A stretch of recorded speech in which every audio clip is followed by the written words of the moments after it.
فرمایا حضور علیہ الصلوۃ والسلام نے انت صاحبی فی الغار و صاحبی علی الحوض، اے ابو بکر تم غار میں بھی میرے ساتھی ہو اور حوض کوثر میں بھی میرے ساتھی ہو۔ اور آقا کریم علیہ الصلوۃ والسلام نے یہ بھی ارشاد فرمایا سب سے زیادہ جس نے میرے اوپر احسانات کیے ہیں وہ ابو بکر ہے۔ حضور نے فرمایا کسی کے مال نے مجھے اتنا نفع نہیں دیا جتنا ابو بکر کے مال نے دیا، جتنا ابو بکر کے مال نے دین کو، اسلام کو، میرے کاز کو نفع دیا ہے، میرے حضور نے فرمایا اتنا کسی کے مال نے نفع نہیں دیا۔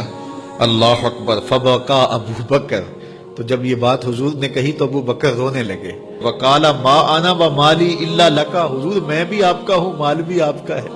اللہ اکبر۔ حضرت ابو بکر صدیق رضی اللہ تعالی عنہ نے حضور علیہ الصلوۃ والسلام کے ساتھ جو محبتوں کا ذکر کیا، اور پھر آقا کریم علیہ الصلوۃ والسلام نے ان کا جو اختصاص فرمایا۔ ایک خاتون آئی اور اس نے حضور سے کوئی مسئلہ پوچھا تو آقا کریم نے فرمایا پھر آ جانا۔ تو اس نے کہا اگر میں پھر آؤں اور آپ نہ ملے، اس کا مطلب یہ تھا کہ آپ اس دنیا سے کوچ کر گئے ہوں، تو پھر تو فرمایا میں نہیں ملوں گا، ابو بکر تو ملے گا نا۔ تو علماء نے کہا یہ خلافت کی طرف اشارہ ہے۔ حضرت ابو بکر صدیق رضی اللہ تعالیٰ عنہ سے بہت زیادہ حضور پیار کرتے تھے، اور آقا کریم علیہ الصلوۃ والسلام نے اپنی زندگی میں 3 دن ان کو مصلی پہ کھڑا کیا ایام مرض میں، پھر 17 نمازیں حضور کی موجودگی میں حضرت ابو بکر صدیق نے پڑھائی، پھر حضور کا وصال ہو گیا، اور یہ دردناک لمحے تھے حضور کے وصال کے۔ اللہ اکبر۔ صحابہ کے کلیجے جل گئے۔ حضرت عمر نے ہاتھ میں تلوار پکڑی اور ایسے کھڑے ہو گئے اور ایسے لہراتے تھے تلوار، اور کہتے تھے خبردار کسی نے کہا حضور کا انتقال ہو گیا میں گردن اتار دوں گا۔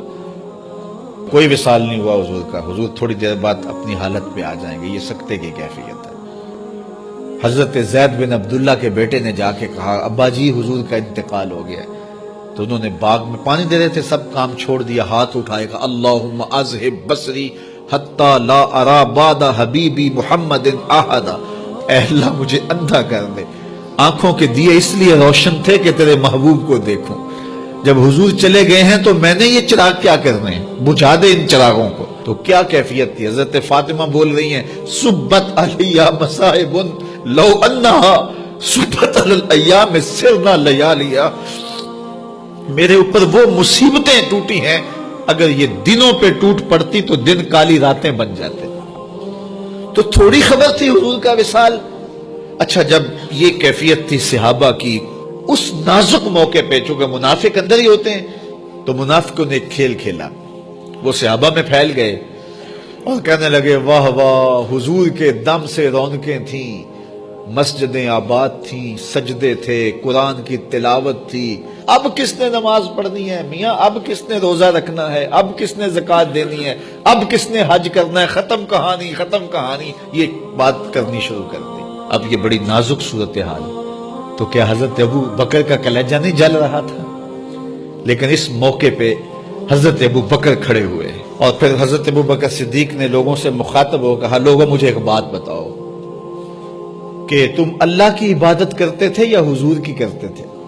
لوگوں نے کہا کہ اللہ کی۔